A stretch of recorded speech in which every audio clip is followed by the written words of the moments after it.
Hello, friend. Welcome to Foul Play, where today we're looking at the story of what is just a family business. Sometimes when we delve into something and peel back the layers, a terrifying truth can be uncovered. This is often what happens with a cold case. Any case with a lack of evidence means that the criminal roams free. And in the case of a murder, it means a killer still walks among us. That is, until someone or some people stumble upon that crucial piece of evidence that changes everything. This is what we're delving into today, a mysterious cold case that involved a troubling missing girl. And as each piece of the jigsaw fell into place, it became clear that the final picture was one of horrifying deceit. It took decades to find all the missing parts, but when they all came together, it was clear what had happened, even if the story had been murky up until that point, made murkier by serious foul play. Holland, Michigan was an ordinary working-class town known for its tulips, which should have been on the cusp of brightening the town up in March 1989. Holland was home to Dennis and Brenda Bowman. It was also home to a crime involving their adopted daughter, Aundria. Dennis was a wood machinist, a large man with reddish-brown hair, a goatee, and wire-rimmed glasses. Brenda wasn't small herself. She had curled bangs and a previous job at the jewellery counter at a major department store. 15 months earlier, the two had a biological daughter named Vanessa. On March the 11th, their world was about to be plunged into dismay. This was the last day they'd see their adopted daughter alive. Dennis contacted the police and declared her missing along with some of her belongings and $100 of his money from the dresser. The profile that he gave of his daughter matched perfectly with a troublesome teenager who'd run away for attention. The police were told she'd had issues and was not averse to running away to a friend's house. This was the first port of call for the inquiry. It seemed clear that this was a simple run-away from home case that could easily be solved with a few phone calls. However, that wasn't the case, and the truth was far worse and far from being uncovered. Aundria had stolen $150, not $100, and no amount of calls or inquiries to her friends provided any new information. This wasn't a case that would be solved overnight. A warrant for theft was issued, but this still didn't explain where Aundria had gone. The town started their mutters and speculations about the young girl. Memories of a cut wrist, seen on the school bus, were resurrected as evidence of possible self-harm as the cause. Others had previously speculated that her parents were guilty of abuse, as she was rarely seen out of the house, especially around the time she went missing. But this was just town gossip. The reason why Aundria was so housebound was because of her newly born sister. She'd been recruited as a third parent. Everything from changing diapers to giving baths became tasks that Aundria, a teenage girl, regularly had to keep up with. It seemed as though the only abuse the 14-year-old was suffering was being used as a babysitter instead of getting to enjoy her childhood. As a result, Aundria got close to the infant and would get anxious whenever she wasn't around her. While all other girls at school had magazine cuttings of their latest celebrity crushes, Aundria kept a photo of her sister. It was not a stretch to assume that all this pressure at such a young age was finally taking its toll. And she simply snapped one day and fled. And this is exactly what the police assumed, so it was treated as a missing persons case. It was passed on to the Youth Services Bureau to be dealt with. Soon enough, reports of sightings began to trickle in one by one. One was at a 7-Eleven, one with a group of young men, and another with a teenage boy. One person claimed Aundria had dyed her hair and was pregnant, although none of these could be confirmed. Brenda and Dennis hoped it would give the police a push to continue searching. They held on to the hope that Aundria would be returned to them safe and sound. But as time passed, it became clear that this wouldn't be the case. As Aundria's classmates were growing up and graduating, she remained a 14-year-old girl in a police file. With time, the trail went cold, and the case was forgotten, as was Aundria herself. Not even an appearance in the Soul Asylum music video for Runaway Train would help find the now soon-to-be young adult get back to her family. The video was famous for featuring missing young people across America. It was also famous for a majority of those young people being found alive and well. This was not to be the case for Aundria. Fast forward to 2009, 20 years later, and there was still no sign of the missing teenager last seen in 1989. And at this point, Carl Koppelman enters the story. Koppelman was an average man. He worked as an accountant and a senior financial analyst for the Walt Disney Company in California. That was until 2009, when his mother, then in her late 80s, needed full-time care. Koppelman provided that care, but this meant he needed to quit his job at the Walt Disney Company. He found himself housebound for most of the day, and his only company, apart from his mother, was his computer. That computer became his window to the rest of the world. Considerable time had passed since 1989, and the internet was not a meeting place and a place to pick up new hobbies and learn new things. Where most would use the limitless ability of the internet to browse YouTube videos or indulge in online shopping, Koppelman used it to become a bit of an amateur sleuth. Koppelman had cited key memories that triggered his fascination with unsolved mysteries. The first was growing up in the 70s, when serial killers started to get more airtime on national TV. Next, he remembers the killings of 11 Israeli athletes at the 1972 Olympics. This opened up his mind to the evil that people were capable of. And then, he started looking into incidents closer to home. When Carl was 14 years old, a friend of his older brother, John Lemay, was killed by Patrick Carney, also known as the Trash Bag Killer. This rocked his community and left an eerie fear around the area. Following this, 2 years later, 16-year-old Lucinda Lynn Schaefer was killed by the so-called Toolbox Killers in neighboring Redondo Beach, California, and Koppelman remembered vividly reading about this in the newspaper. His new circumstances in 2009 gave him lots of free time to pursue his hobby. He would be an active user on web sleuths, using his main skill of cross-referencing records for missing person cases and unidentified bodies to try and find a correlation. His talents took on a new dimension when he discovered the software CorelDRAW as an amateur sketch artist, formerly surrounded by some of the world's best animators. Koppelman was a strong visualizer, and this new platform gave him a tool to reimagine his own interpretations of police descriptions with post-mortem photos. What he was able to produce were very accurate portraits of the John and Jane Does that had been discovered across America.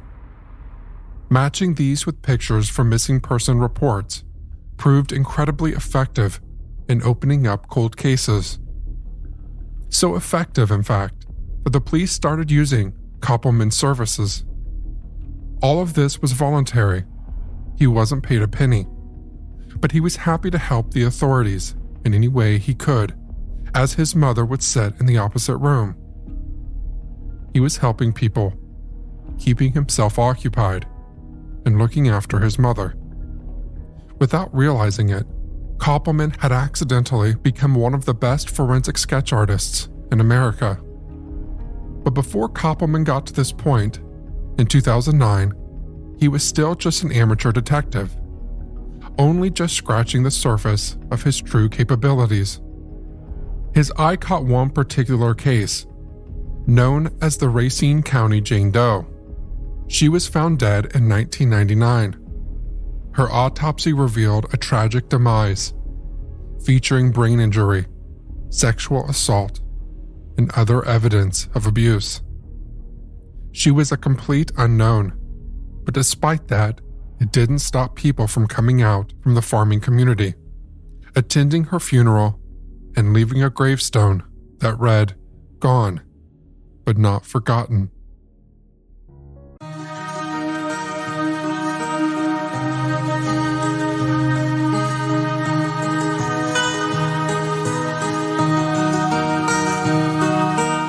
I'm Woody Overton, host of Real Life, Real Crime, the podcast. And during my 25 plus years of investigating crime, I've seen just about anything you can imagine firsthand.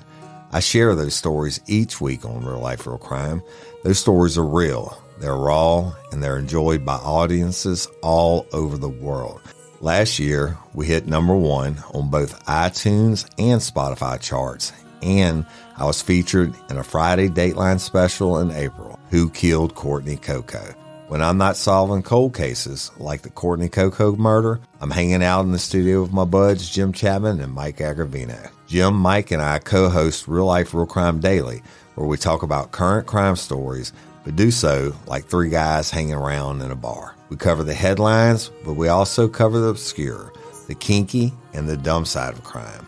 We take crime seriously. We just don't take ourselves too seriously. Both shows are together on your favorite podcast platform. That's Real Life, Real Crime with me, Woody Overton. And Real Life, Real Crime Daily with all three of us. Yes, but Mike's only here so me and Woody have someone to screw with.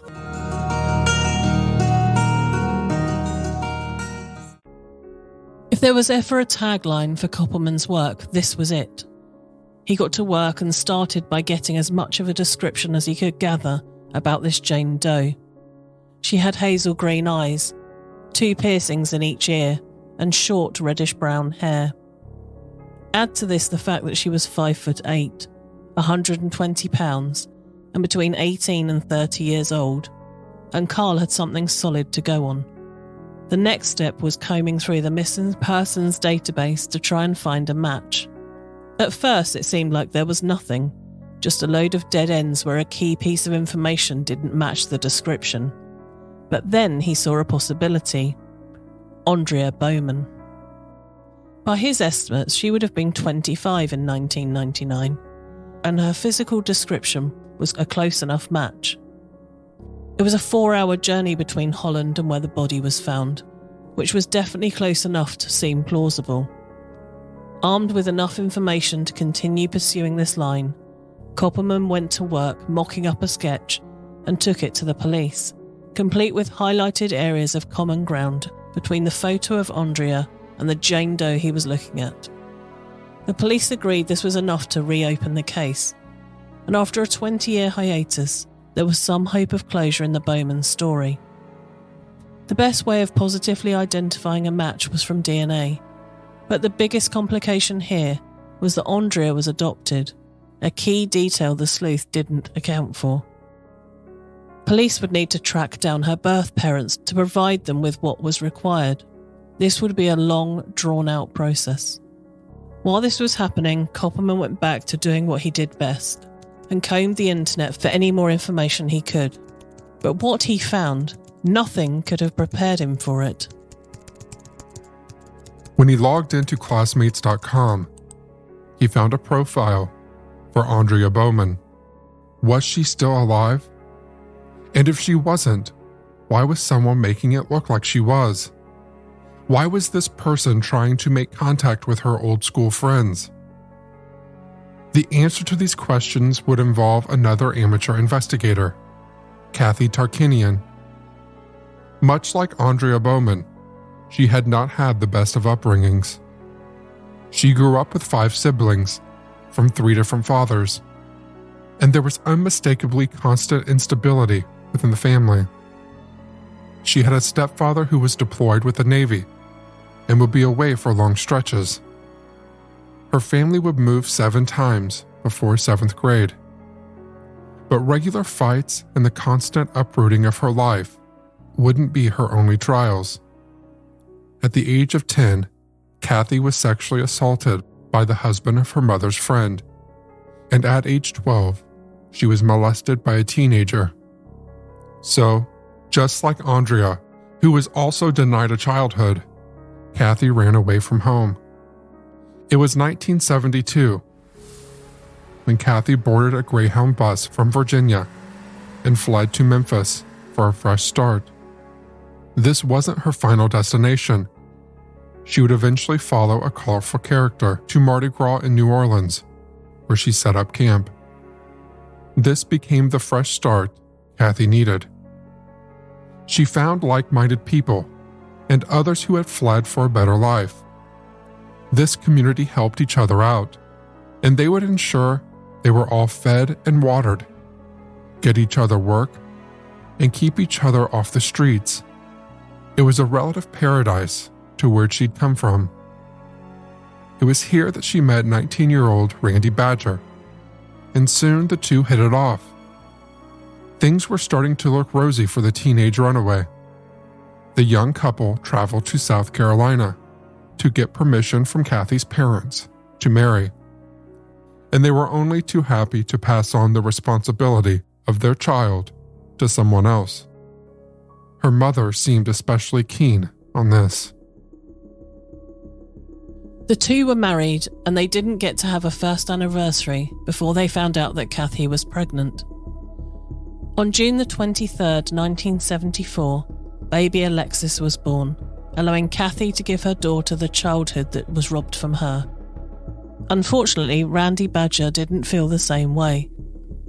While his wife was growing up, taking responsibility and juggling work with motherhood, Randy lived a party lifestyle within the counterculture of the 70s.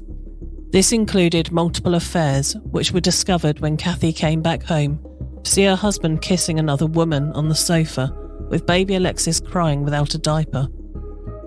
This was the final straw for her, and she decided she needed to remove her baby from this environment. Just one problem. Kathy didn't have the luxury of options. Her only option now was to go back home to Virginia. So she did, and in a matter of hours, her dream life crashed down and gave way to an old nightmare. Kathy's mother was less than pleased about the situation and had no appetite for a grandchild. She instead encouraged Kathy to give the young Alexis up for adoption so she could be freed up to look after her siblings. After constant jibes, Kathy had no choice but to agree. She gave Alexis up for adoption after finding her a good home. But Kathy wasn't just going to stay at home and care for her siblings. She attended nursing school and met her husband of 30 years, which all turned her life around for the better. But all that would change in 2010. Kathy was home with her husband, enjoying a peaceful afternoon when the call came. The police requested a DNA sample and gave little details as to why. The few bits of information she heard were enough to shock her. And as Carl Koppelman had done, she did her own online research and found the picture of a 14-year-old Aundria Bowman. She couldn't rule out the possibility that she was looking at a picture of her daughter. She found out later that the Virginia Social Services were told that Alexis had fetal alcohol syndrome and that Kathy had taken LSD while pregnant.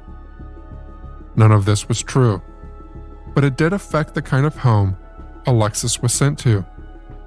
Kathy presumed that her mother had fed the authorities these lies. Nothing was as it seemed, and nobody could be trusted, least of all her mother.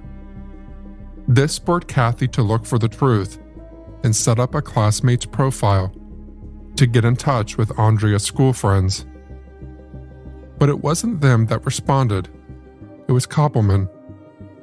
Kathy and Carl got in contact with each other and formed a partnership to attempt to unravel this mystery.